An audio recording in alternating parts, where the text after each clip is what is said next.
Welcome back, you guys. Today I want to share with you some of the secrets that help me get Slappy Feebles down, because for a long time I really couldn't do them. So one of the things that's nice about a Slappy Feeble is it doesn't require as much of a carve as a regular Slappy.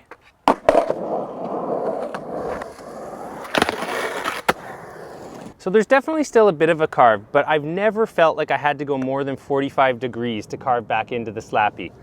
For me, and here's the secret, this is what I figured out when they really clicked, is just to put a ton of weight in this pocket as I'm lifting up. So as I ride up, I do push down on the tail. I don't just bash my nose in and try and slam into a Feeble somehow. I definitely lift my front truck up, but as I'm lifting up, I put all my weight in this pocket. So before I figured out putting my weight in the pocket, what would always happen is I would just slam into these and just go into board slide and very rarely be able to actually get my truck on. And if I did, I usually didn't actually grind that well.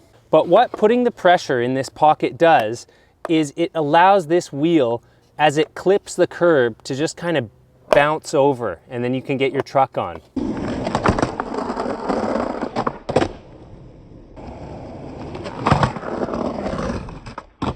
And you're gonna pinch it with this wheel right on the very edge of the corner.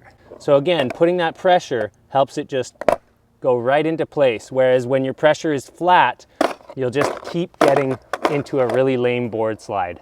Once I figured out how to grind them, the next problem I continued to have was I couldn't lift my front up. I would always be coming off of the curb and landing on my front wheels.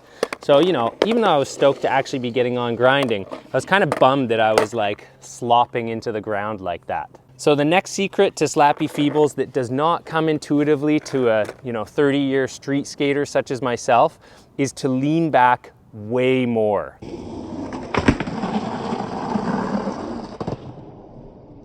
On a rail, you're able to just jump up on there, sit on it, especially if it's a well-waxed rail, and you can just lock in and sit right on top of it. But on a curb, you really have to get your weight further back. Not just further back on the board, but what I found was instead of having my foot down here, I actually had to have my foot like back here to actually hold the Feeble long enough to be able to pop off of it.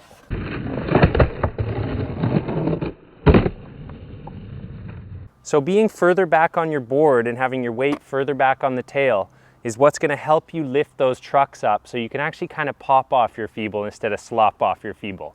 Now the last problem I was having with Slappy Feebles on curbs was, well, you don't always have a curb with an end.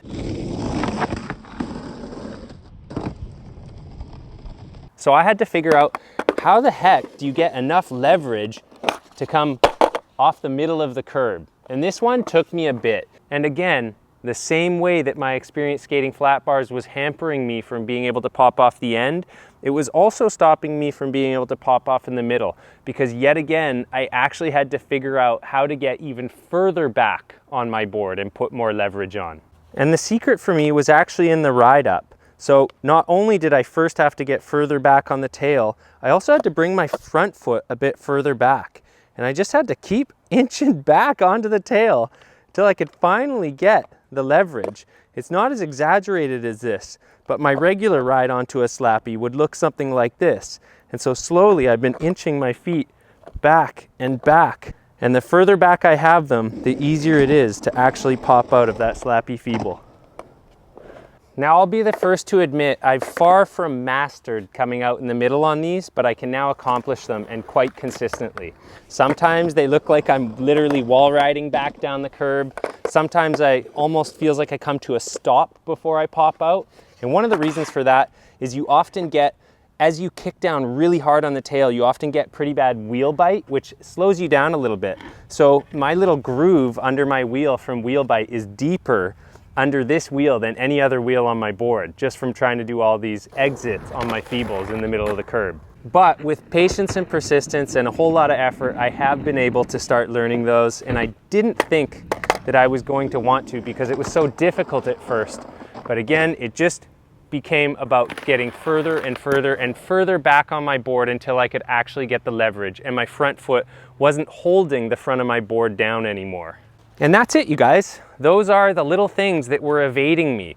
I didn't have anybody telling me how to do this. I just kind of figured it out by trial and error slowly. But I'm pretty stoked to have this because Slappy Feebles on curbs are, in my opinion, one of my favorite tricks. I guess my favorite tricks would only be my opinion. But yeah, I didn't think I'd ever have so much fun slamming onto curbs.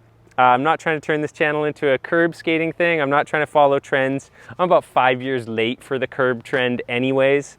But having these things at my disposal, you know, anytime I want to skate them really makes it easy to jump onto them. Especially when I've been dealing with things like a meniscus problem and an Achilles heel problem.